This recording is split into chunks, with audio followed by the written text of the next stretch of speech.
आपण सोप्या पद्धतीतली तांदळाची खीर बघायची आहे। त्यासाठी हे तांदूळ धुवून घेतले आहेत आणि दुसऱ्या पातेल्यात मी दूध तापवत ठेवलं आहे।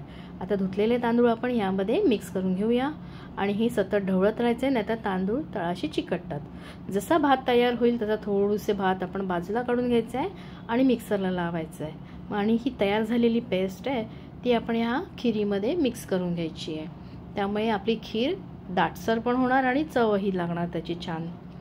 आता दुसऱ्या बाजूला मी एक पॅन घेतला आहे, त्यामध्ये मी ड्रायफ्रूट्स आणि साखर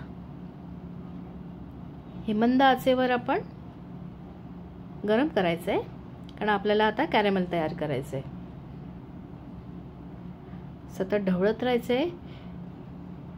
1 ते 1.5 मिनिटामध्ये हे लगेच तयार होतं।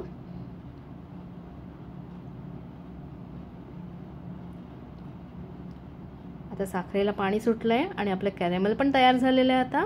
आणि आता त्यामध्ये पाणी टाकून घेऊया आणि हे सगळं मिश्रण आहे ते आपण खिरीमध्ये टाकायचं आहे। यामुळे खिरीला छान अशी चव पण येते। आणि एक उकळी काढायची, 1-2 मिनिटं वेलची पावडर टाकायची आहे आणि आपली ही खीर तयार।